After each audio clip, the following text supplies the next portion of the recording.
Allahu Akbar, Allahu Akbar.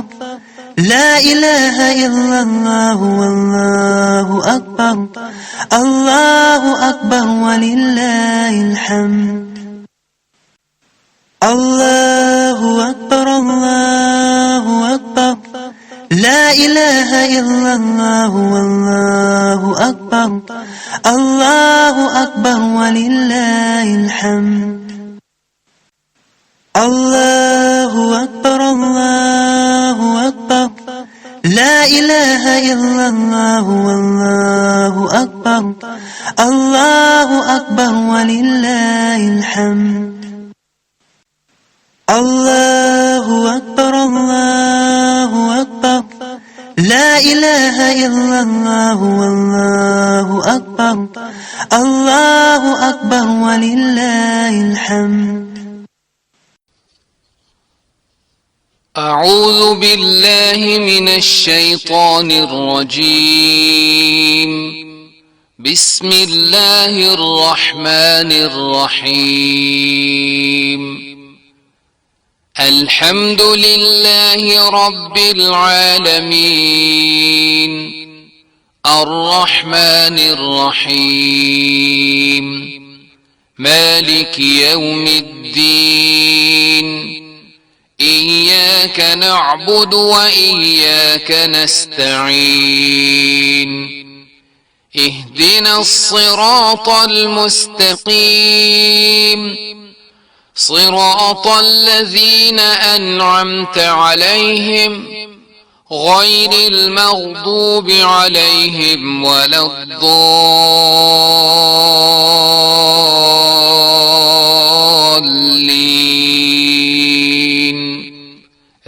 آمين.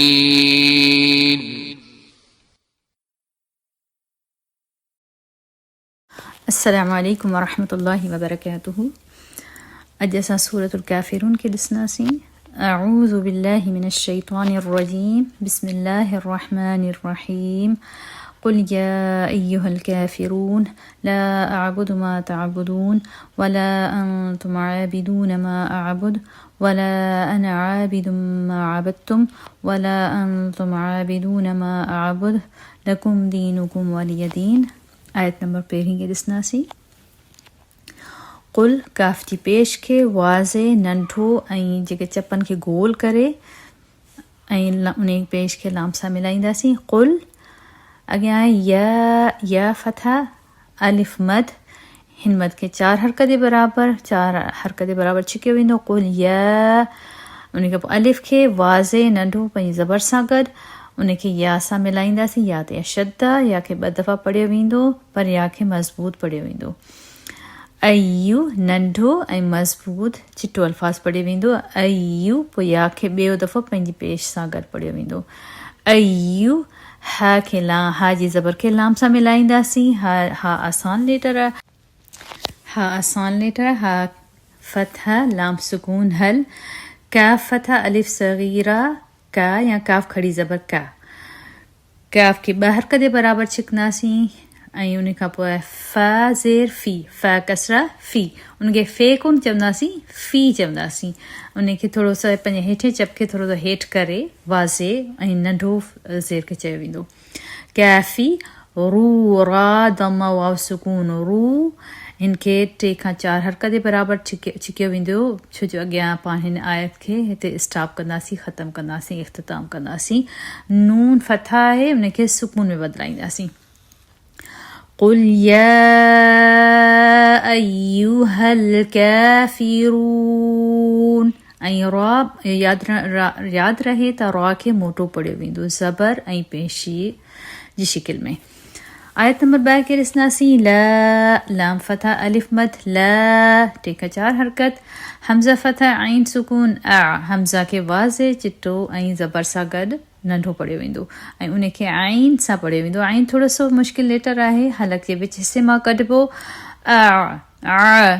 हमज़ा ऐं आइन 2 मुख़्तलिफ़ साउंड आहिनि, 2 आवाज़ आहिनि। उन्हनि खे पंहिंजी पंहिंजी जाइ तां कढियो वेंदो। आइन ऐं ह जेके उन्हनि जी जाइ हिकु गले जे विच हिसे मां निकिरंदी आहे। ला बा दम्मा बू दाल दम्मा दू हिनखे बा पेश बो कोन पढ़बो आहे बा पेश बू दाल पेश दू बूदू ॿिन्ही में चपनि खे वधीक मिलाए पाण में सॼो गॾु करे ॿाहिरि थोरो कढो ताकी पेश जेका सा वाज़े ई नंढी रहे। इहो यादि रहे त पेश खे नंढो रखिणो आहे छो जो वाओ हिते न आहे। उन खां पोइ मीम फथा अलिफ सुकून मां ॿ हरकत बराबरि छिकंदासीं। ता फथा आइन सुकून ता आसान लेटर आहे उन आइन खे ता खे आइन सां मिलाईंदासीं। आइन हलक जे विच हिसे मां निकिरंदो। आइन महिनत वारो हरूफ आहे इन ते महिनत कजे। ता बा पेश बू दाल पेश दाल वाओ पेश दूध बाद मबू दाल वाओ सुकून दू टेका 4 हरकत। अॻियां नून ते ज़बर आहे नून ते सुकून ॾेई हिन मद खे दू खे टेका 4 हरकत बराबरि छिकंदासीं। आयत खे पढ़ंदासीं। ला अअबुदु मा तअबुदून।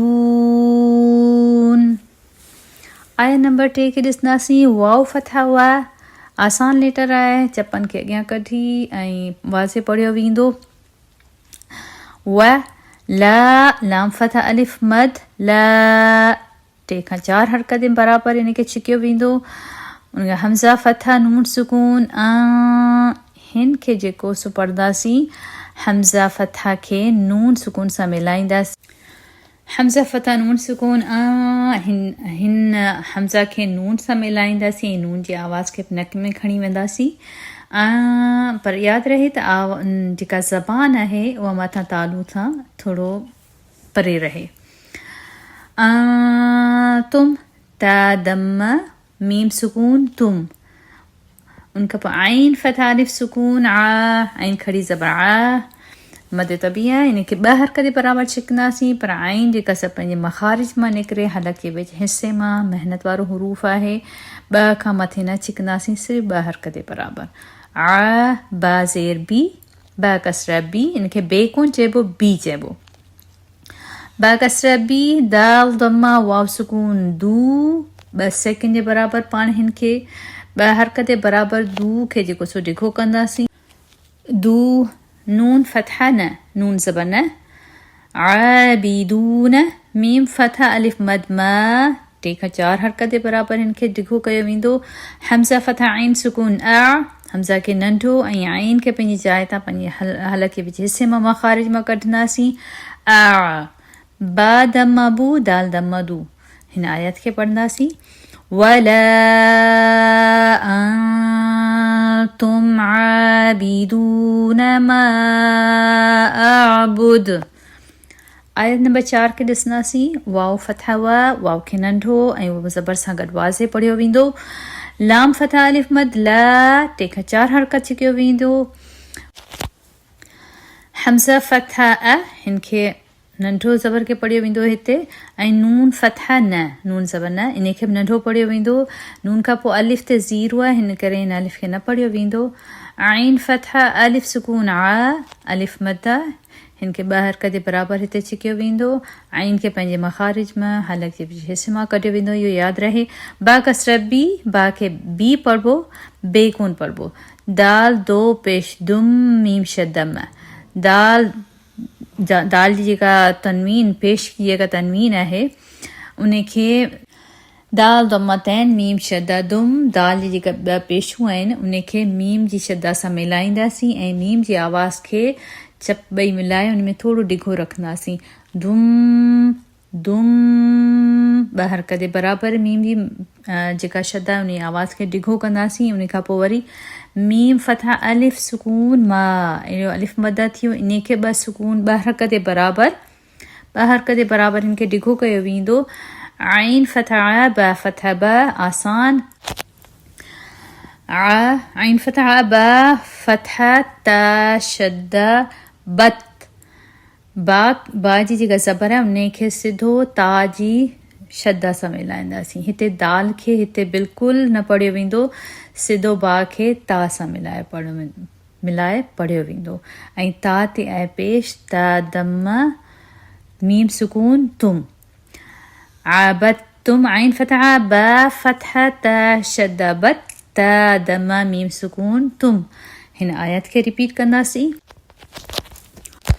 वला अना आबिदुम मा अबदतुम। आयत नंबर 5 खे ॾिसंदासीं। वाव आसान आहे, वाव जे ज़बर खे नंढो रखियो वेंदो। व लाम फतह अलिफ मद ला, तंहिंखां 4 हरकत डिघो कयो वेंदो। हमज़ा फतह नून सुकून गुनगुनो आवाज़ अचे, यानी नक में आवाज़ मोकिलबो ऐं 2 सेकेंड जे बराबरि हिन आवाज़ खे डिघो रखियो वेंदो। ता दमा मीम सुकून तुम। आइन फतह अलिफ सुकून, आइन फतह अलिफ सगीरा 2 हरकत बराबरि डिघो कयो वेंदो। बा कसरा बी, बा जी ज़ेर खे नंढो रखियो वेंदो ऐं मजहूल न कयो वेंदो। बी रखिबो, बे न चयो वञे, इहो वाज़े रहे। बी दाल दम्मा वाव सुकून दू, नून फतह न, दू खे 2 हरकत जे बराबरि छिकियो वेंदो। हिते नून फतह न की नून जी फतह जे कसा वाज़े ऐं नंढी रहे। मीम फतह अलिफ मद मा, तंहिंखां 4 हरकत डिघो। हमज़ा फतह आइन सुकून हमज़ा जी ज़बर खे वाज़े नंढो पर आइन सां मिलाए वेंदो। आइन खे सुकून ॾेई हमज़ा सां मिलाईंदासीं, पोइ जेको हमज़ा गुज़रियो आहे। बा पेश बू, बा दमा बू, दाल दमा दू। हिते दाल ते जॾहिं स्टॉप कंदासीं, ख़तमु कंदासीं हिन आयत खे, त क़लक़ला कंदासीं सुकून ॾेई। हिन आयत खे रिपीट कंदासीं। वला अंतुम आबिदून मा अअबुद। आयत नंबर 6 खे ॾिसंदासीं। लाम फतह ला, लाम जी ज़बर खे नंढो वाज़े ल। काफ दम्मा मीम सुकून कुम, काफ जी पेश खे बि दम्मा खे वाज़े कुम चयो वेंदो ऐं मीम सां मिलायो वेंदो कुम। दाल कसरा या सुकून दी, मद तबई यानी हुरूफ मद तबई 2 हरकत बराबरि हिन खे डिघो कयो वेंदो। दी पर दाल या ज़ेर दी। नून पेश नू, नून दमा नू वाज़े, नून जी पेश खे नंढो रखियो वेंदो। काफ पेश मीम सुकून कुम, काफ खे मीम सां मिलाए पेश सां नंढो रखियो वेंदो कुम। वाव जी फतह खे वाज़े नंढो ऐं लाम कसरा ली खे वाज़े, पंहिंजी ज़ेर वाज़े रहे, ली पढ़ियो वेंदो। ली या फतह या वलिय। दाल कसरा या सुकून दी, हुरूफ मदई, हुरूफ मद तबई। नून ज़ेर नी, नून कसरा नी, पर हिते हिन नून जी ज़ेर खे या कसरा खे पाण ख़तमु करे सुकून में बदिलाईंदासीं ऐं हिते हिन खे 3 खां 4 हरकत डिघो कयो वेंदो। हिन आयत खे रिपीट कंदासीं। लकुम दीनुकुम वलिय दीन। पूरी सूरत खे वापस खां पढ़ंदासीं। बिस्मिल्लाहिर रहमानिर रहीम। कुल या अय्युहल काफिरून ला अअबुदु मा तअबुदून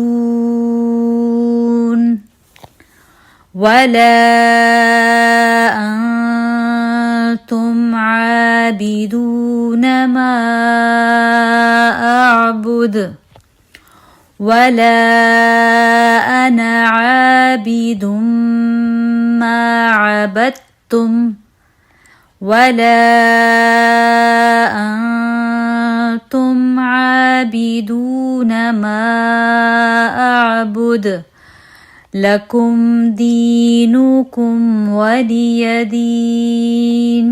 सदक़ल्लाहुल अज़ीम।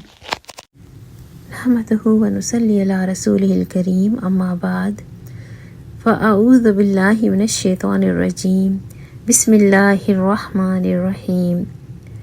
रब्बिश्रह ली सदरी व यस्सिर ली अमरी वहलुल उक़दतम मिन लिसानी यफ़क़हू क़ौली। रब्बना ज़िदना इल्मा। अल्लाहुम्मा फ़क़्क़िहना फ़िद्दीन। अल्लाहुम्मा इन्ना नसअलुका इल्मन नाफ़िअ व रिज़्क़न तय्यबा व अमलन मुतक़ब्बला व ईमानन दाइमा व हदियन क़य्यमा।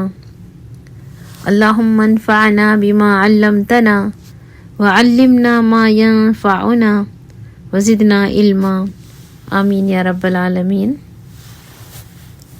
इंशाअल्लाह असां तफ़सीर कंदासीं सूरह अल काफ़िरून जी। सूरह अल काफ़िरून मक्की सूरत आहे। इन में पाण करीम सल्लल्लाहु अलैहि वसल्लम खे काफ़रनि खे मुखातिब करण लाइ चयो वियो आहे। इन में बरात आहे काफ़रनि जे अक़ीदे सां, यानी बेज़ारी जो इज़हार आहे काफ़रनि जे अक़ीदे सां। इहा हर काफ़र जे लाइ न आहे जो असां हर कंहिं काफ़िर खे थी चवणु शुरू थी वञूं त हुन जे लाइ ही सूरत आहे, ईअं न आहे। पर इहा उन्हनि जे काफ़रनि लाइ आहे जेकी पाण करीम सल्लल्लाहु अलैहि वसल्लम जे पैगाम ॿुधण खां पोइ दीन खे न मञिया ऐं उन ते ई ज़िद में बीही रहिया, ऐं इहा सूरत उन्हनि जे लाइ आहे। हिन सूरत जो नालो अल काफ़िरून पढ़ूं था। बुखारी में बि उन जो नालो कुल या अय्युहल काफ़िरून आहे। हिन खे सूर अल बराह बि चयो वञे थो, यानी डिसएसोशिएट करणु, यानी कोई तालुक़ न रखणु, यानी बरात आहे काफ़रनि जे अक़ीदे सां। इन खे सूरत दीन बि चयो वियो आहे छो त आख़िरी आयत में दीन जो लफ़्ज़ आयो आहे। इन खे सूर इबादा बि चयो वियो आहे छो जो इन में इबादत जो ज़िक्र आहे, जीअं ला अअबुदु मा तअबुदून। हिन सूरत खे सूर मुनाबिज़ा बि चयो वियो आहे, जेको न बज़ा सां निकितल आहे। हुन जो मतिलबु आहे उछलाइणु। इन में शिरक खे परे उछलायो वियो आहे। इन सूरत जो हिकिड़ो नालो ॿियो बि आहे जेको तव्हां पहिरीं न ॿुधो हूंदो, उन जो नालो आहे सूर मुकशकिशा। कशकिशा चवंदा आहिनि बीमारी खां शिफ़ायाब थियण खे, त ईअं ई शिरक बि हिकिड़ी बीमारी आहे। उन सूरत जो पैगाम शिफ़ा आहे जंहिंसां बीमारी परे थी वञे थी, यानी इंसान शिरक खां पाक थी वञे थो। यादि रखो सूर काफ़िरून ऐं सूर इख़लास खे सूर मुकशकिशैन चयो वञे थो, ॿिन्ही सूरतुनि खे, छो जो इहे ॿई सूरतूं दवा आहिनि शिरक खां ठीक थियण जे लाइ। ऐं इन्हनि ॿिन्ही सूरतुनि जो पैगाम इहो ई आहे। ऐं इहा ॾाढी ख़ासि सूरत इन करे बि आहे जो इन जी फज़ीलत में अचे थो त इहा 1/4 यानी 1/4 जो चोथों हिसो क़ुरान जे बराबरि आहे। यानी उन जो पढ़णु सवाब में ईअं आहे जीअं तव्हां 1/4 हिसो क़ुरान जो 1/4 क़ुरान जो पढ़ियो। अहिड़ी तरह रसूलुल्लाह सल्लल्लाहु अलैहि वसल्लम फजर जी सुनत में पहिरीं रकात में सूर काफ़िरून पढ़ंदा हुआ ऐं ॿी रकात में सूर इख़लास पढ़ंदा हुआ। उन खां अलावा तवाफ़ जी 2 रकात नफ़ल में बि पहिरीं रकात में सूर काफ़िरून पढ़ंदा हुआ। अहिड़ी तरह मग़रिब जी 2 रकात जी पहिरीं रकात में सूर काफ़िरून पढ़ंदा हुआ। ऐं पाण करीम सल्लल्लाहु अलैहि वसल्लम वितर में पहिरीं रकात में बि सूर दुहा ऐं ॿी रकात में सूर अल काफ़िरून ऐं 3 रकात में सूर इख़लास पढ़ंदा हुआ।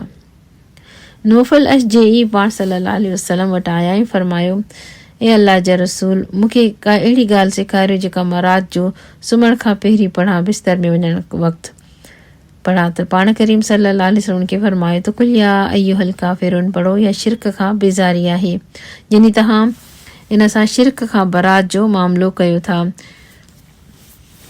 उन जो कोई शिरक सां कोई, यानी मुंहिंजो को शिरक सां कोई तालुक़ ई न आहे। त हर क़िस्म जे शिरक सां असांखे बरी थी करे ही सूरत जेका आहे। केतिरा ई दफ़ा तव्हां पढ़ो था, तव्हां पंहिंजो ॾींहुं शुरू कयो था, सुभाणे अलाह ॾिसो असां सूर काफ़िरून कीअं, मतिलबु ॾींहं में अगरि असां काउंट कयूं त असां ॾींहं जी शुरूआति में पढ़ूं था, उनखां पोइ राति जो सुम्हण खां पहिरीं बि बिस्तर में वञण वक़्तु असां पढ़ूं था। घटि में घटि यानी 4 दफ़ा ई सूरत पढ़ी असां फजर जी सुनत में बि असां पढ़ूं पिया था। ऐं वरी मग़रिब जी वक़्तु बि पढ़ूं था, वरी वितर में बि पढ़ूं था ऐं सुम्हण खां पहिरीं बि। त 4 दफ़ा पढ़ी त मतिलबु अंदाज़ो लॻायो त हिकु दफ़ो पढ़णु त 1/4 आहे। अगरि एतिरा दफ़ा जेको पढ़ियो थो वञे 4 दफ़ा या उन खां बि वधीक, त हिकिड़े पूरे क़ुरान जो उन जो सवाबु मिले थो, सुभान अल्लाह। ऐं इहा 18 नंबर इन सूरत आहे क़ुरान जे नुज़ूल जे हिसाब सां। उन जो अलकोसर सां छा तालुक़ु आहे हिन सूरत जो? अलकोसर में ख़ैर कसीर चयो वियो आहे। अलाह ताला जी तरफ़ खां ॾाढी ख़ैर ॾिनी वई ऐं उन जो तव्हां जा जेकी दुश्मन काफ़िरनि उन्हनि खे जवाबु ॾियण जो चयो वियो। पाण करीम सल्लल्लाहु अलैहि वसल्लम खे अलाह ताला ख़ैर कसीर ॾेई छॾी आहे ऐं हाणे पाण करीम सल्लल्लाहु अलैहि वसल्लम खे शिरक जी बेज़ारी जो इज़हार करण लाइ चयो वञे थो। ॾिसो कुफुर छा शइ आहे। असां सोचींदा आहियूं त बसि इहो काफ़र आहे। मतिलबु ईअं असां मुस्लमान घर में पैदा थिया आहियूं, सो असांजो कुफर सां कोई तालुक ई न आहे। हालांकि ॾिठो वञे कुझु अहिड़ा ख़तरनाक कम आहिनि, अगरि इंसानु को बि हिकु कमु उन्हनि मां करे त असांजो इस्लाम खां तालुक ख़तमु थी थो वञे, उहो इस्लाम खां ख़ारिज थो थी वञे। यादि रखो त ईमान आहे या कुफर आहे, ईअं न आहे त विच में का टी शइ आहे, या मोमिन आहे या उहो काफ़िर आहे। जेको सम्झे थो त विच वारो को रस्तो आहे, त जीअं मुनाफ़िक बि काफ़िरी आहे, जो कुफर आहे उहो इंसान ज़िक्र कंदासीं। उहो इंसान जेको आहे ज़िक्र कंदासीं, छो जो कुझु माण्हू सम्झंदा आहिनि त कुफर जो मतिलबु जेकी माण्हू बुतनि जी पूॼा कंदा आहिनि, ऐं उहे काफ़िर आहिनि जेके बि मतिलबु अलाह ताला सां शिरक कनि था। असांजो इहो जनरल कॉन्सेप्ट इहो ई आहे त जेके बुतनि जी पूॼा कनि था उहे ई काफ़िर आहिनि, या जेके शिरक कनि था उहे ई काफ़िर आहिनि। ऐं इहो ई कुफर आहे जेको अलाह जी नथो मञे, उहो बि काफ़िर आहे। यानी एथियस्ट जेके अलाह खे नथा मञनि उहो बि काफ़िर आहे। हिंदू बि काफ़िर ई आहे, ईसाई बि काफ़िर आहे, यहूदी बि काफ़िर आहे। यानी तव्हां ईअं चओ त जेको मोमिन न आहे उहो काफ़िर ई आहे। ऐं कुफर जी माना छा आहे? कुफर जी माना शुक्र जो उबतो आहे। कुफर जी कफ़र चवनि था लिकाइण खे, त नाशुक्री छा लिकायो? मतिलबु शुक्र जो उबतो आहे जेको नाशुक्री लिकायो, जेका उन्हनि जी फितरत में तौहीद हुई उहा उन्हनि लिकायो। उन ते जेका अलाह ताला जा एहसान हुआ उनखे लिकाए छॾियऊं। उन्हनि एहसाननि खे जेके न मञियो, जेके अलाह ताला उन ते एहसान कया उन्हनि खे न मञियो, त इहो नाशुक्रो थी वियो इंसान उन में। त मञियो ई न त मूं ते अलाह ताला जा एहसानात आहिनि। त नाशुक्रो जेको काफ़िर हूंदो आहे उहो नाशुक्रो ई हूंदो आहे। अगरि फितरी में ॾिठो वञे, अगरि फितरी माना में टाम में ॾिठो वञे, त इहो जेको अलाह ताला खे न मञे ऐं उनजो इनकार करे, अहिड़े शख़्स खे काफ़िर चवनि था। काफ़िर पंहिंजी फितरत लिकाए, उनजी फितरत में हो त अलाह हिकु आहे, उनखे ख़बर हुई त अलाह हिकु आहे, उनजी इबादत कई वञे। ऐं हू हर ॿार जेको बि दुनिया में पैदा थिए थो उहो फितरत ते ई पैदा थिए थो, त उनजी फितरत उनखे इस्लाम जी तरफ़ वठी ईंदी आहे। पर उहो कहिड़ो इंसानु आहे जेको उनजो इनकार करे थो, जेको उनखे खाराए थो, प्यारे थो, जीअं उनखे पैदा कयो आहे, जीअं उनखे सभु कुझु ॾिनो आहे, सभु नेमतूं ॾिनियूं आहिनि। उहो सभ खां वॾी जेका नाशुक्री आहे। ॾिसो, इहा सभ खां वॾी नाशुक्री न आहे जेको अलाह ताला असांखे एतिरो कुझु ॾिनो आहे ऐं असां उनखे केरु न मञे त इहो मुंहिंजो अलाह आहे। जेको उनजी नाशुक्री करे थो, जेको उहो ख़ालिक आहे, मालिक आहे, मोहसिन आहे, जेको उनखे क़ाइमु थो रखे, उनजो इनकार करे, त फ़िक्री सोच में माना आहे त ईमान जो न हुजणु। ऐं सो अलाह ताला फरमायो आहे त मोमिन आहे या काफ़िर आहे, उनजे विच वारी का बि क़िस्म न आहे। जेको मोमिन न आहे उहो काफ़िर आहे। हाणे कुझु माण्हू सम्झंदा आहिनि त काफ़िर हुजण का गार आहे, छो जो चवंदा आहिनि त कंहिंखे बि काफ़िर न चओ, काफ़िर चवणु गार आहे। इहा ॻाल्हि न आहे। इहा त उन बंदे लाइ आहे जेको मोमिन न आहे, जंहिंमें ईमान न आहे, उहो काफ़िर आहे। त कंहिंखे इहा इंसल्ट बेइज़ती लॻंदी आहे त उन में बेइज़ती जी का ॻाल्हि कान्हे का। जेको अलाह ताला खे नथो मञे उहो काफ़िर ई आहे, ऐं अलाह ताला उनखे काफ़िर ई चयो आहे। जेके मुशरिकीन मक्का हुआ, छा उहे अलाह ताला खे न मञींदा हुआ? उहे अलाह ताला खे मञींदा हुआ, अलाह ताला जी इबादत बि कंदा हुआ। उन्हनि खां अगरि केरु पुछंदो हो न तव्हांखे कंहिं पैदा कयो आहे, आसमान ज़मीन खे कंहिं पैदा कयो आहे, त उहे चवंदा हुआ त अलाह पैदा कयो, पर उहे शिरक कंदा हुआ, उन करे उहे काफ़िर चवराया विया। इहा ॻाल्हि यादि रखिजो त उहो न त तव्हां हर काफ़िर जे बारे में बि चई मतिलबु चओ जीअं ईसाई अलाह खे मञनि था, यहूदी अलाह खे मञनि था, पर ईअं इबादत नथा कनि जीअं अलाह ताला हुकुम ॾिनो आहे, त उहा अलाह ताला जी इनकारी आहिनि। हिते तव्हांखे अहिड़ा 10 कम ॿुधाईंदासीं जंहिंजी करण सां इंसानु इस्लाम मां ख़ारिज थी थो वञे। अगरि कंहिं माण्हू उन 10 कमनि मां को हिकिड़ो बि कमु करे थो त उहो कमु छॾे उनखे वरी शहादत वठणी पवंदी ऐं उनखे पंहिंजे इस्लाम में वरी डिक्लेयर ऐलान करिणो पवंदो। ॾाढियूं ख़तरनाक 10 ॻाल्हियूं आहिनि जेके इनशा अल्लाह मां हिकु करे ॿुधाईंदमि। नंबर 1 आहे अल्लाह जी इबादत में शिरक करणु। अल्लाह ताला उनखे कॾहिं बि माफ़ु न कंदो त उनजी इबादत में कंहिंखे शरीक कयो वञे। मसलन कंहिं आस्थाने ते वञी नज़र न्याज़ करणु, कंहिंजे नाले ते ज़बाह करणु अल्लाह जे नाले खां सवाइ, ऐं कंहिंखां घुरणु, मुर्दनि खां घुरणु, ओलिया अल्लाह खां मदद घुरणु, उन्हनि जे अॻियां सजदा करणु, उन्हनि जे नालनि जी ज़बाह करणु, कुर्बानियूं करणु। या नंबर 2 जंहिं अल्लाह ई पंहिंजे विच में वास्ता ऐं वसीला बनाया, जंहिंखे उनखे पुकारे थो ऐं उनखां शफ़ाअत तलब करे थो, उन ते ई तवक्कल करे थो या उन ते भरोसो करे थो, त इहो बि शिरक आहे। मिसाल तौरु कंहिं चयो जेको अब्दुल कादिर जीलानी आहे उहो गौसे आज़म आहे, उहो असांजी शिफ़ाअत कंदो ऐं असां उन जा मुरीद आहियूं, त उन खां ई घुरंदासीं। या गौसे आज़म चई घुरणु, पंहिंजे ऐं अल्लाह जे विच में वसीलो रखणु, उन खां घुरणु ऐं उन खां शिफ़ाअत घुरणु, के चवंदा आहिनि या अली मदद, इहो सभु शिरक आहे जेकी मुशरिकनि। ऐं नंबर 3 आहे त जेकी मुशरिकनि खे काफ़िर न सम्झे ऐं न ई उनखे काफ़िर चए, मतिलबु उनखे न ई उनखे काफ़िर न चए, उनखे काफ़िर चवणु खपे ऐं उन्हनि जे कुफ़र में शिरक करे ऐं उन्हनि जे मज़हब खे सही चवे, इहो बि काफ़िर आहे। जेको इंसानु ॿिए कंहिंजे मज़हब खे सही चवे जेको सही न आहे, इहो बि कुफ़र आहे हिकिड़ो। इलाही माण्हू ॾिठा आहिनि जेके चवंदा आहिनि सभु मज़हब सही आहिनि ऐं तव्हां उन्हनि खे काफ़िर न चओ, न मुशरिक काफ़िर आहिनि। त इन जो मतिलबु इहो न आहे त तव्हां उन्हनि सां तलवार कढी विढ़णु शुरू करे छॾियो थी काफ़िर आहिनि, बल्कि इहो तमामु ज़रूरी आहे त काफ़िर केरु आहे, काफ़िर सां निकाह नथो थी सघे। असांखे इहो ख़बर हुजणु खपे तव्हांखे काफ़िर केरु आहे। पहिरीं उन सां निकाह जेको सो नथो थी सघे, उन सां विरासत में सो नथो थी सघे, उहे सभु शयूं नथियूं थी सघनि। तव्हां उन्हनि जे कफ़न दफ़न में शामिलु नथा थी सघो। न मुशरिकनि खे न काफ़िर, अगरि मुशरिकनि खे काफ़िर न सम्झंदा आहिनि। ऐं नंबर 4 आहे त उहो सम्झणु त पाण करीम सल्लल्लाहु अलैहि वसल्लम खां सवाइ ॿिए कंहिं जो तरीक़ो वधीक बहितर ऐं मुकमल आहे। कंहिं ॿिए जो हुकुम पाण करीम सल्लल्लाहु अलैहि वसल्लम जे हुकुम खां अफ़ज़ल आहे, यानी पाण करीम सल्लल्लाहु अलैहि वसल्लम जी हदीस ऐं सुन्नत खे इग्नोर करणु ऐं उनखे अहमियत न ॾियणु। इहो अगरि साइंसदान आहे या फिलासफ़र आहे पर उन्हनि जा तरीक़ा पाण करीम सल्लल्लाहु अलैहि वसल्लम जे तरीक़े खां बहितर आहिनि, अस्तग़फिरुल्लाह। माण्हुनि जो इहो चवणु हूंदो आहे त मतिलबु उहो हदीस ऐं सुन्नत जे तरीक़नि खे एतिरो घटि करे सम्झंदा आहिनि, कंहिंजी पंहिंजी का लॉजिकल ॻाल्हि खे फिलासफ़र या साइंसदान ॿुधाए त उनखे वधीक अहमियत ॾींदा आहिनि, त इहो बि कुफर में अची थो वञे, अस्तग़फिरुल्लाह। या पाण करीम सल्लल्लाहु अलैहि वसल्लम जे तरीक़े खे नौज़बिल्लाह चयो वेंदो आहे त आउटडेटेड आहे, पुराणो आहे। अल्लाहु अकबर, अल्लाह ताला माफ़ फरमाए।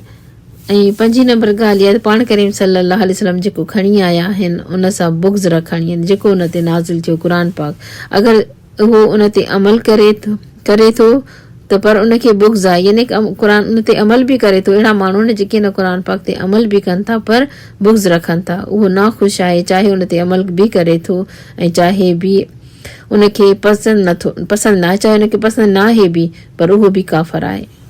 इहा बि तमामु रिझण वारी ॻाल्हि आहे त इंसानु उन ते अमल बि करे लेकिन उनखे पसंदि न करे। जंहिं नंबर 6 नबी करीम सल्लल्लाहु अलैहि वसल्लम जे दीन जो मज़ाक़ उॾायो, उनखे हक़ीर सम्झो,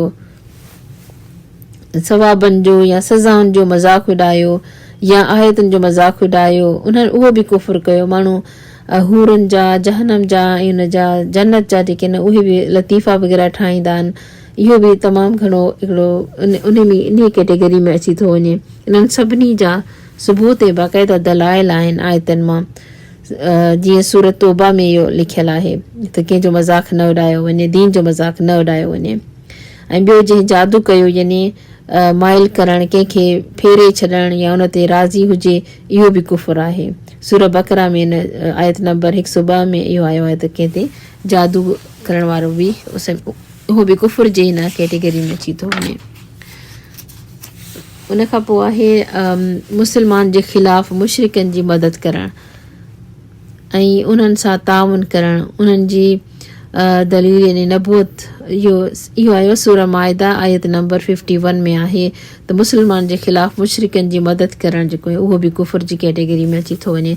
जेके मुस्लमाननि जे ख़िलाफ़ु उन्हनि जी मदद कनि था उहे उन्हनि मां ई आहिनि, चाहे उन्हनि जी फ़ौज सां मिली कमु कनि था या कंहिं ॿी सूरत में कमु कनि था।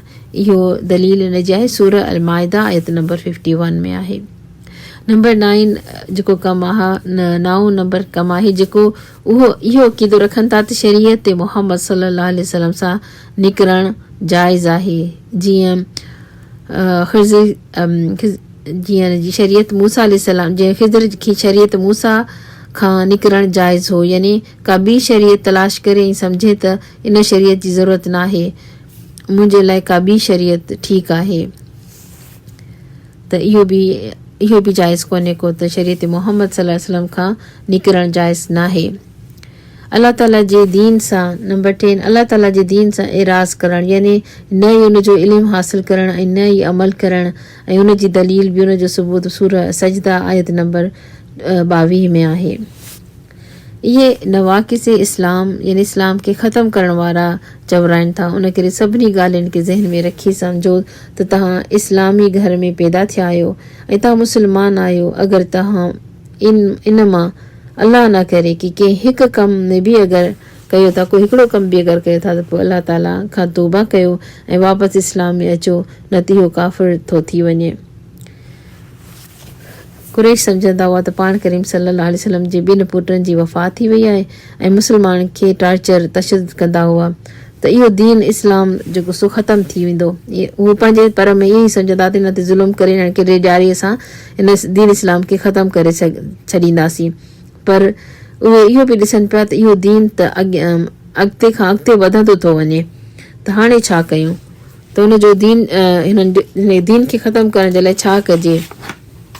त पहिरीं उन्हनि उतबा खे मोकिलियो त तव्हां जेको पाण करीम सल्लल्लाहु अलैहि वसल्लम वटि मोकिलियो ऐं उन्हनि खे चयो त पुछो रसूलुल्लाह सल्लल्लाहु अलैहि वसल्लम खां की उनखे माल खपे या औरत खपे या जंहिंसां शादी करणु चाहे हुजे या हुकूमत खपे या का बीमारी दीवानगी आहे त उनजो इलाज कराइजे, पर इहो दीन छॾे ॾियो।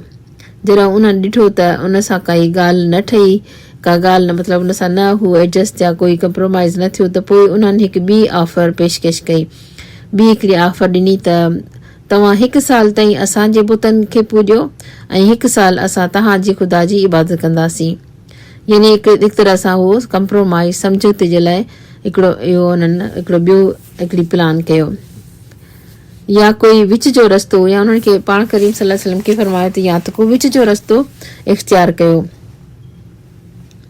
त को अहिड़ो रस्तो इख़्तियार कजे त लड़ाई झगड़नि खां बि असांजी जान छुटी वञे ऐं जेको सो मतिलबु इन इंतज़ार में हुआ त पाण करीम सल्लल्लाहु अलैहि वसल्लम थोरी बि लचक ॾेखारिन, त एतिरियूं ऑफर्स कयूं ऐं पोइ हिकिड़ो ॿियो विच वारो रस्ते जी बि हिननि ऑफर कई। इहे सभु शैतान जूं हिकमत अमलियूं हूंदियूं आहिनि। उन ते जिब्राइल अलैहिस्सलाम पोइ इहा सूरत खणी नाज़िल थिया त ॿुधायो इन्हनि काफ़रनि खे त अल्लाह ताला फरमायो आहे त अल्लाह जे दीन में पूरा दाख़िल थियो, यानी हुननि जे काफ़र पे कई त 1 साल असां इबादत कयूं तव्हांजे ख़ुदा जी, 1 साल तव्हां असांजे उन जी इबादत कयो, त उन ॻाल्हि खे रोकण जे लाइ झलण जे लाइ सूरत अची वई त न से पूरा हिकु ई दीन में दाख़िल थी वञो। इहो न आहे त उन्हनि सां समझौता कयो, थोरी उन्हनि जी ॻाल्हियूं बि मञियूं, या के मुस्लमान त ईअं मतिलबु मुस्लमान पेश कंदा आहिनि गैर मुस्लमान जे साम्हूं जीअं उन्हनि खे पाण सम्झ में नथो अचे। अॼुकल्ह अगरि ॾिठो वञे त वाक़ई मुस्लमाननि खे पंहिंजे दीन जी पाण पूरी सम्झ कान्हे का, ऐं अफ़सोस थींदो आहे इन ॻाल्हि ते। अगरि हू का ॻाल्हि ॿुधंदा आहिनि त अगरि कोई नॉन मुस्लिम उन्हनि खां सवाल कोई पुछंदो आहे त हुन जो जवाबु न हूंदो आहे, त हू चवंदा आहिनि हुननि लोंडियुनि जे बारे में छो ज़िक्र अची वियो, या 4 शादियुनि जो ज़िक्र अगरि थींदो आहे त हुननि वटि को जवाबु न हूंदो आहे, छो ज़िक्र आयो त, ऐं जेका रजम जी सज़ा छो आहे। असांजा पंहिंजा मुस्लमान इहे सवाल कंदा आहिनि, या हथु कटण जी जेका सज़ा छो आहे, इहे ॿुधी करे असांखे अफ़सोस थींदो आहे त कीअं हिननि जे साम्हूं पेश कजे। तव्हांखे शर्मिंदा थियण जी ज़रूरत न आहे। मुस्लमान इहो सोचे कंदा आहिनि असां नॉन मुस्लिम खे हिननि ॻाल्हियुनि जा जवाब कीअं ॾियूं, असांखे शर्मिंदा न थियणु खपे उन्हनि जे साम्हूं। असां वटि बिल्कुलु इहो हिकिड़ो मुकमल ऐं असां हिकिड़ो हक़ ते मबनी असां वटि अलाह जो कलाम आहे, जंहिंमें असांखे हर ॻाल्हि जो असांखे जवाबु मिले थो त अलाह ताला जो हीउ अलाह जो दीन आहे, ऐं अलाह ताला पूरे इन दीन में हिकमत आहे, ऐं इन मां कुझु बि तब्दील न थियणो आहे। पोइ छो असां शर्मिंदा थियूं ऐं इहो सम्झूं त जेको सो तव्हां जो उन्हनि खे नॉन मुस्लिम खे माना ईअं सम्झनि था उहो जेको कनि था उहो बि सही था कनि, त इहो असांखे पंहिंजे दीन जी मुकमल नॉलेज हुजणु खपे। त कोई कंहिं क़िस्म जो कोई बि असां बजाए असां कंप्रोमाइज़ करण जे असां उन्हनि खे बि अॻियां ॿुधाए छॾियो त असांजो दीन छा आहे। सो कंप्रोमाइज़ न आहे करिणो, पूरे जो पूरो दीन में दाख़िल थियणो आहे। इहे शैतान जी चालनि में चाल आहे। इन खे ख़ुतवाती शयातीन चयो वियो आहे। यानी शैतान कॾहिं कॾहिं त ईअं चवंदो त इस्लाम मां पूरे खां पूरो फारिग थियो, थोरो उहो करे बि ईअं न हिकु वक़्तु न चवंदो त बसि इस्लाम खे छॾे ॾे। उहो ॾाढो चालाक आहे, चालाक दुश्मन आहे। हू थोरो थोरो करे पंहिंजे रस्ते ते हलाइण जी कोशिशि कंदो ऐं चवंदो, स्टेप बाय स्टेप क़दम क़दम खणाईंदो पंहिंजे रस्ते खां, दीन जे रस्ते खां हटण जे लाइ। उनखे वाक़ई जल्दी कान्हे का, हू ॾाढे सबर सां कंहिंखे अगरि दीन जे रस्ते तां हटाइण जे लाइ उन तमामु वधीक सबर करण वारो आहे ऐं इंतज़ारु करण वारो आहे ऐं हू गिव अप करण वारो न आहे शैतान। इहो आराम सां जीअं का टांकी का नलको खोले छॾिजे ईअं हू खोले छॾींदो आहे। हू थोरो थोरो करे बंदो दीन तां परे हटंदो वेंदो आहे या आस्ते आस्ते दीन तां परे करे दीन जो सफ़ायो करे छॾींदो आहे। शैतान ईअं कमु कंदो आहे।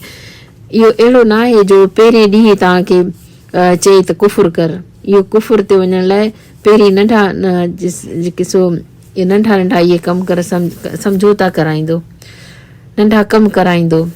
ईअं चवंदो आहे इहो कमु करण में को मसइलो न आहे, इन कमु करण में भला छा थींदो, चलो इहो करे थी वठि, हिन सां छा थींदो, इहो कमु त फलां बि करे थो, छा भला हिन करण सां छा फ़र्क़ु पवंदो, हिजाब सां कहिड़ो थो फ़र्क़ु पए, दिलि जो हिजाब आहे या अक्सर माण्हू चवंदा आहिनि अखियुनि जो पर्दो हुजणु खपे वॻे, अगरि हिजाब न आहे त हिन सां छा फ़र्क़ु थो पए, ज़रूरी आहे। ऐं माण्हू गर्लफ्रेंड सां बि चवंदा आहिनि भला दोस्ती करण में कहिड़ो फ़र्क़ु थो पए, इहा त हिकिड़ी आम ॻाल्हि आहे। डेट ते वञण बि माण्हुनि खे बुरो न लॻंदो आहे त हिन सां छा फ़र्क़ु थो पए। ऐं सभई त इहो कनि था। ऐं छोकिरियुनि जी डांस शादी में ॾिसंदो, जेके बि असांजा शादी जा जेके मौक़ा हूंदा आहिनि उन्हनि में नियाणियूं जेके आहिनि से शादियुनि में डांस कंदियूं आहिनि, पंहिंजे मतिलबु गैदरिंग में पंहिंजो फैमिली मेंबर्स मिक्स गैदरिंग हूंदी आहिनि उन्हनि जे साम्हूं डांस कंदियूं आहिनि त उन्हनि खे बि बुरो न सम्झो वेंदो आहे। चवंदा इहा कहिड़ी ॻाल्हि आहे, इहो त ट्रेंड आहे अॼुकल्ह जो ॼण कल्चर आहे, उन कल्चर जे नाले ते इहो कमु थींदो आहे त इनखे बुरो न सम्झो वेंदो आहे। ऐं कहिड़ो फ़र्क़ु थो पए, फहाशी सीन वग़ैरह जेके टीवी ते हलनि था उहे ॾिसण मां बि कंहिंखे कोई फ़र्क़ु नथो पए, सभई ॾिसनि था। अॼुकल्ह त सभई ईअं कनि था, कहिड़ी वॾी ॻाल्हि आहे, बसि इहो जुमिलो हर कंहिंखां ॿुधंदो त भला कहिड़ी वॾी ॻाल्हि आहे। शैतान त टांकी मां जेको सो आसे आसे पाणी किराईंदो आहे हता की मुकमल ज़ाया थींदो आहे। अहिड़ी तरह इंसान बि दीन जे तरफ़ां मुकमल थोरो थोरो करे इंसान परे थी वेंदो आहे ऐं हर शइ ते सम्झौतो कराईंदो आहे, कंप्रोमाइज़ थोरो थोरो करे ऐं उन्हनि शयुनि खां बचणु खपे। इहे ख़ुतवात शयातीन आहिनि। इहा सूरत ॾाढी अहम आहे। हाणे सूरत खे ॾिसूं था असां इंशाअल्लाह हिन जी तफ़सीर। कुल चओ ए नबी सल्लल्लाहु अलैहि वसल्लम, कुल या अय्युहल काफ़िरून, ए काफ़िरो। पहिरीं सूरत कौसर हुई, उन में अल्लाह ताला पंहिंजे नबी सल्लल्लाहु अलैहि वसल्लम जो दिफ़ा फरमायो ऐं पंहिंजे नबी जे शान में अल्लाह ताला पाण काफ़रनि खे रद्द कयो आहे। ऐं हाणे अल्लाह ताला नबी करीम सल्लल्लाहु अलैहि वसल्लम खे चयो आहे त उथो ऐं जॾहिं अल्लाह ताला जे बारे में माण्हू कुफ़ुर कनि त नबी करीम सल्लल्लाहु अलैहि वसल्लम खे चयो तव्हां उथो, तव्हां चओ ए काफ़िरो। इन क़ुर में जॾहिं आगाज़ थियो त जॾहिं असां क़ुर जो आगाज़ थियो इन में या अय्युहन्नास ए इंसानो सां आगाज़ थियो। सूरह बकरा में ऐं हाणे जेको सो क़ुर जी आख़िर में उन्हनि खे ख़िताब आहे त जेकी अल्लाह ताला जी इबादत नथा कनि उहे काफ़िर आहिनि। ए काफ़िरो, हिते वरी ए काफ़िरो, कुल या अय्युहल काफ़िरून। अल काफ़िरून इस्म आहे ऐं इहो मुस्तक़बिल में बि काफ़िर आहे ऐं हाल में बि काफ़िर आहे। ला अअबुदु मा तअबुदून, मां उन्हनि जी इबादत नथो कयां जंहिंजी इबादत तव्हां कयो था। काफ़र जेके आहिनि उहे लात जी उज़ा जी इबादत कंदा हुआ। यानी तव्हां सुबुह जो ऐं राति जो बि इहो डिक्लेयर, हीअ सूरत पढ़ी करे असां सुबुह जो ऐं राति जो इहो ऐलान कयूं आहिनि त मां नथो इबादत कयां जंहिंजी तूं इबादत करीं थो, चाहे उहे कंहिंजी बि इबादत हुजे। मां उन जी इबादत नथो कयां, मां नथो कयां, न कंदुमि, न ई कयां थो न ई कंदुमि। यानी ॿई हिन में अची वञनि था, हाल जो बि मुस्तक़बिल जो बि। ओके, हाणे ॾिसो जीअं इहे मुशरिकीन अल्लाह ताला जी बि इबादत कंदा हुआ, पर जॾहिं हू शिरक कंदा हुआ त उन्हनि खे इहो न चयो वियो त अल्लाह जी इबादत त कयो था ऐं गॾु शिरक बि कयो था। न उन्हनि खे चयो वियो त तव्हां अलाह जी इबादत कयो ई नथा। यानी हू हिकु तरह सां हू पंहिंजो नालो इबादत जो ॾियनि था त हू इबादत कंदा आहिनि। जॾहिं शिरक कयो वियो त हुनजी इबादत जो वर्ड ई हुन मां कढियो वियो त न तव्हां त इबादत कयो ई कोन था, उहा मनी कान थी वञे त उहा का इबादत कनि था। शिरक अहिड़ी ख़तरनाक शइ आहे। हुन खां पोइ बि आहे त वला तुम आबिदून मा आबुदु, तव्हां नथा इबादत कयो जंहिंजी मां इबादत कयां थो। अॼु जेके बि काफ़िर जंहिंजी इबादत कनि था मां उनजी इबादत नथो कयां। जीअं सम्झो तव्हां पाण रिफ्रेश कयो था, तव्हां पंहिंजे साम्हूं रखो मां न कंदो आहियां ऐं न मां कंदुसि, यानी सूरत पढ़ी करे पंहिंजे ईमान खे असां रिफ्रेश कयूं था त मां न कंदो आहियां ऐं न ई कंदुसि।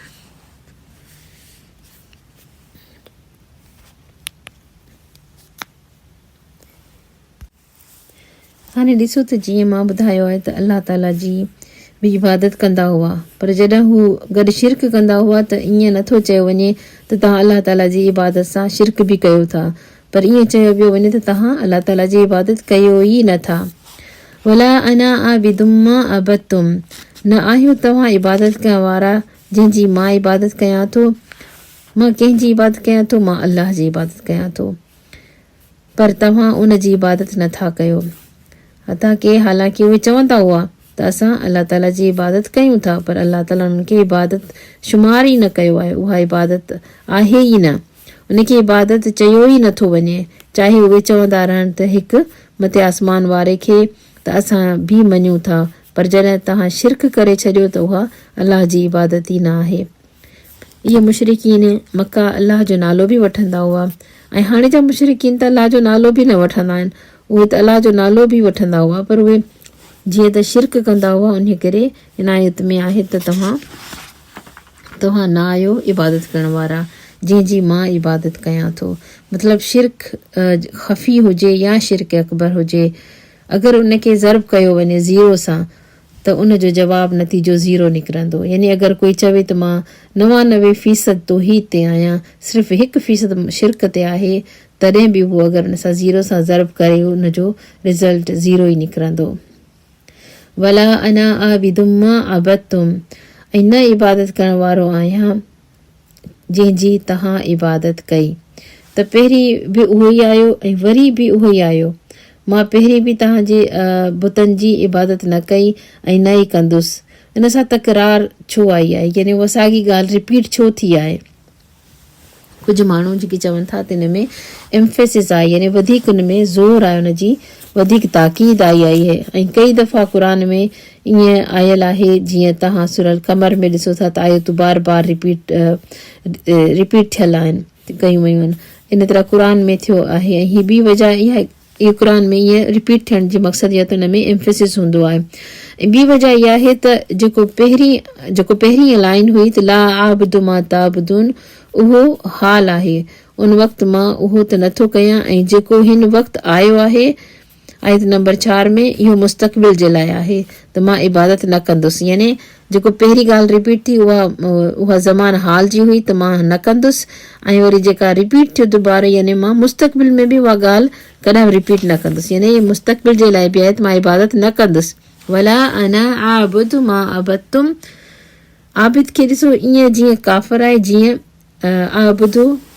आबुद यहाँ हिते जीअं काफ़िर आहे, यानी नाउन आहे।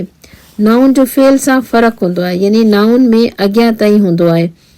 यानी मां कॾहिं इबादत न कंदुसि जंहिंजी तूं इबादत करीं थो।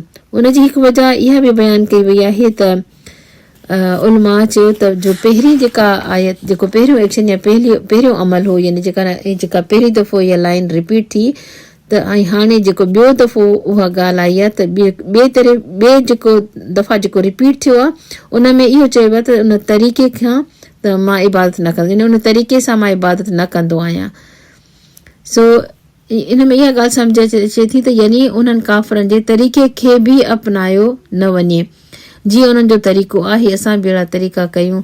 यानी ईसाई जीअं क्रिसमस जो वणु आहे उहो हणंदा आहिनि, इबादत कंदा आहिनि, त असां बि कयूं त पोइ हिकु तरीक़े सां मतिलबु उन्हनि जी असांजी उहा साॻी रिज़म्बलिंग थी वेंदी। असां उन्हनि जे तरीक़े खे असां अपनायूं त उहो उन में शामिलु थी थो वञे। हिकु तरीक़े सां सजदो कनि बुतनि जी, त असां बि अगरि कयूं अस्तगफिरुल्लाह जीअं तस्वीरूं अॻियां पयूं हूंदियूं आहिनि या छा, त उन जॻह सजदो कयूं, त इहो न आहे। असांजी इन्हनि तरीक़नि जे मुताबिक़ नथा हली सघूं, यानी असांखे उन्हनि जे तरीक़े खां बि असांखे परे थियणो आहे। हिकु त इबादत पंहिंजे रब जी करणी आहे, पर उन जो तरीक़ो बि असांजो उन्हनि सां मुशाहबत न रखे।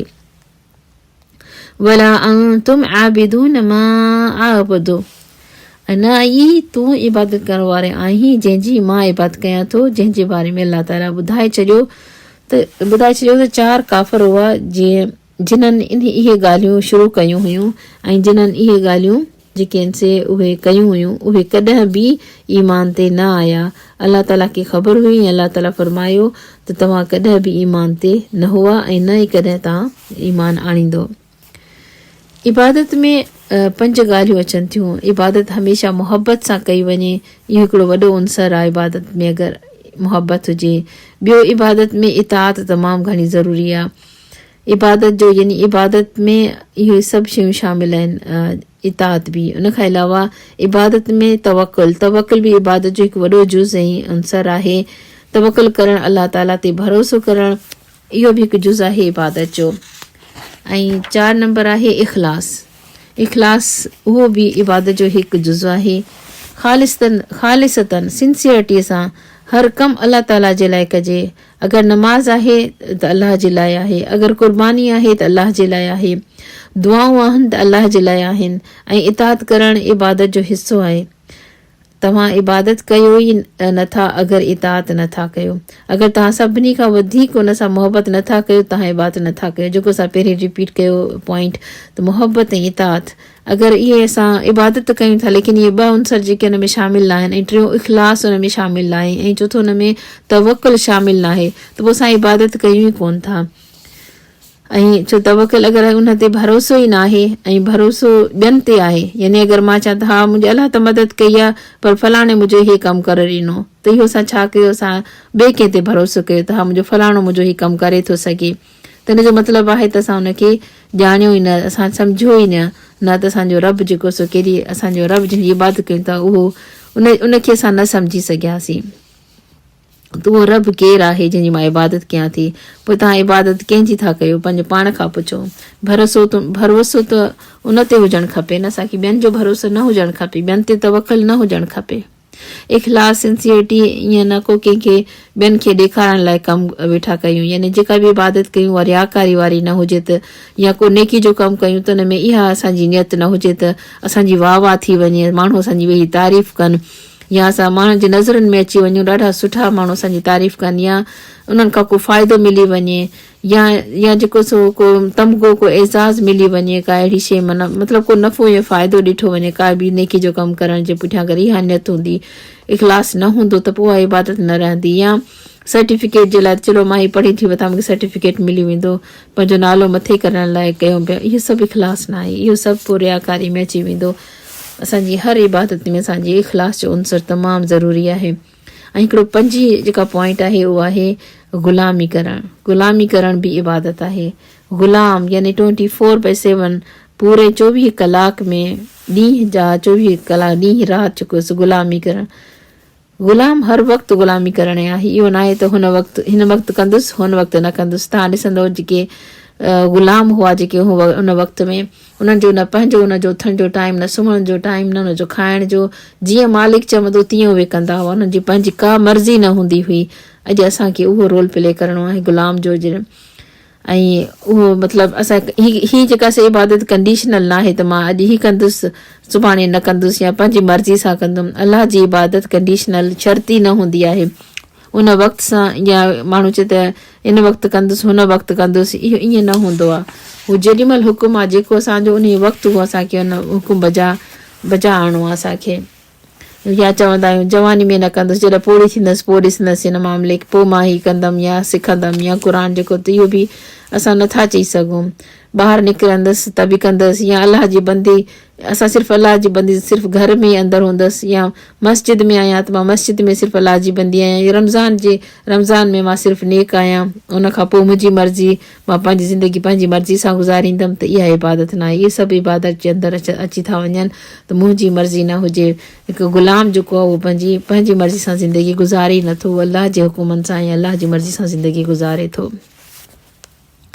लकुम दीनुकुम वलिय दीन, तव्हांजे लाइ तव्हांजी इबादत ऐं मुंहिंजे लाइ मुंहिंजी इबादत। लकुम पहिरीं आयो त इन में हसर आयो, हसर यानी तुंहिंजे लाइ तुंहिंजो दीन ऐं मुंहिंजे लाइ मुंहिंजो ई दीन आहे। जीअं इया कना आबुदु, सिर्फ़ु तुंहिंजी ई इबादत कयां थो, इन में हसर थी वियो। तुंहिंजे लाइ तुंहिंजो दीन ऐं मुंहिंजे लाइ मुंहिंजो दीन, यानी असांजो तोसां कोई तालुक़ ई न आहे। असां तुंहिंजे दीन सां बरी आहियूं। बरी ज़िमा चइबो आहे न, असां बरी ज़िमा, यानी मां बेज़ार आहियां, मां तव्हांजे दीन सां न हली सघंदमि। इहो तुंहिंजे लाइ आहे। ऐं जीअं असां चवंदा आहियूं तोखे, जीअं असां चवंदा आहियूं न तव्हांखे मुबारक हुजे तव्हांजो दीन, सो ईअं उनखे चवणो आहे। त इहो इन सूरत में असांखे इहो ई एतिराफ़ करिणो आहे त असां जेको असां पंहिंजे दीन ते हलंदासीं, उन्हनि खे पंहिंजे दीन ते हलणु ॾींदासीं। असांखे तुंहिंजे दीन मां कुझु न खपे, असांजे लाइ असांजो दीन काफ़ी आहे। हक़ीक़त असांजो दीन असांजे लाइ काफ़ी आहे। ऐं हाणे जंहिं उन दावत ख़तमु थी, मतिलबु इन सूरत सां गॾु उन्हनि जो जेको बि उन्हनि जा प्लान हो, उन खां पोइ सॼी हिननि जी ॻाल्हि ख़तमु थी वई।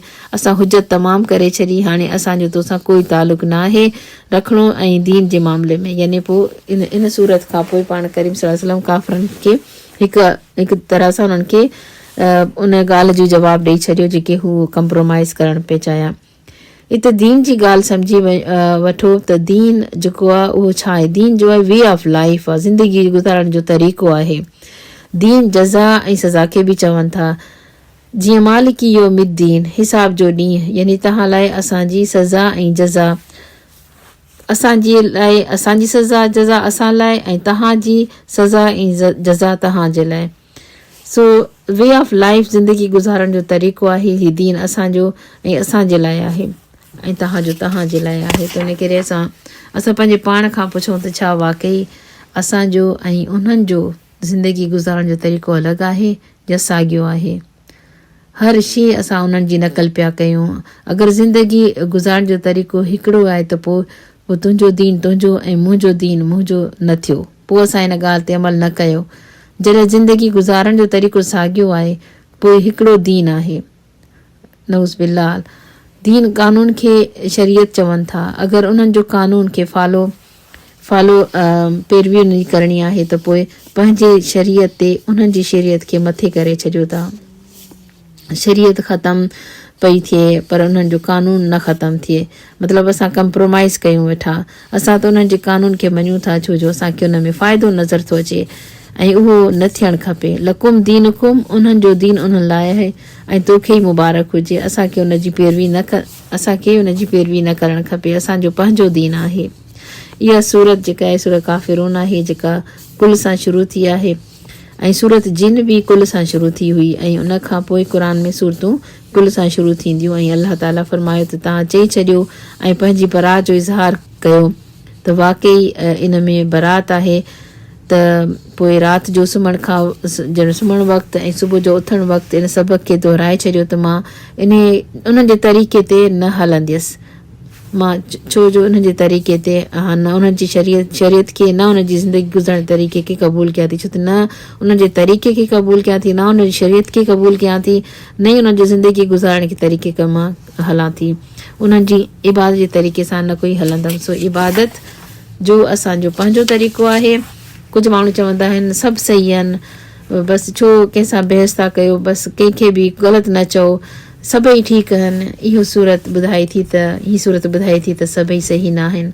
मां इबादत कयां उन्हनि जे तरीक़े सां, उन्हनि सां बिज़नेस करे सघूं था पर इबादत उन्हनि जहिड़ी नथा करे सघूं, न मुस्तक़बिल में कंदुसि ऐं न अॼु कंदुसि। ऐं असां चऊं था त उन्हनि जो तरीक़ो सही आहे, इन ॻाल्हि खां बचणु खपे। ईअं न चइजे त सभु सही आहिनि। ईअं इहा साॻी शइ जेका असां पढ़ी न वाक़िस कुफर यानी इस्लाम खां निकिरण वारनि ॻाल्हियुनि में असां इहा ॻाल्हि पढ़ी हुई त जेको सो मुशरिक खे असां ग़लति न चऊं, असां उन्हनि खे काफ़िर न चऊं, त इहा हुन में इस्लाम जे ख़ारिज थियण में इहा पॉइंट असां पढ़ी। सो इहा बि सही न आहे। ईअं न चइजे काफ़िर खे काफ़िर जेको सो सम्झिजे ऐं हुनखे ठीकु न सम्झिजे। हक़ ऐं बातिल कॾहिं बि बराबरि नथा थी सघनि, रोशनी अंधेरो बि कॾहिं बराबरि नथा थी सघनि। सो इन करे रोशनी आहे ऐं भई ऐं जेको सो कुफुर जेको आहे सो उहा अंधेरो आहे ऐं हक़ जेको आहे उहा रोशनी आहे। हिकु त ऐं बातिल हमेशह अंधेरो आहे ऐं हक़ जेको आहे सो रोशनी आहे ऐं हमेशह हक़ ई कामयाबु रहंदो। अल्लाह ताला असांखे हिननि आयतुनि खे सम्झणु ऐं हुननि ते अमल करण वारो बनाए। अस्सलामु अलैकुम वरहमतुल्लाहि वबरकातुहू। सुब्हानक अल्लाहुम्मा व बिहम्दिक नशहदु अन ला इलाहा इल्ला अंत नस्तगफिरुक व नतूबु इलैक। सुब्हान रब्बिक रब्बिल इज्जति अम्मा यसिफून व सलामुन अलल मुरसलीन वल्हम्दुलिल्लाहि रब्बिल आलमीन। अस्सलामु अलैकुम वरहमतुल्लाहि वबरकातुहू। अचो त अॼु जी आयतुनि जी तिलावत ॿुधो। बिस्मिल्लाहिर रहमानिर रहीम। क़ुल या अय्युहल काफ़िरून ला अअबुदु मा तअबुदून वला अंतुम आबिदून मा अअबुद वला अना आबिदुम मा अबदतुम वला अंतुम आबिदून मा अअबुद लकुम दीनुकुम वलिय दीन।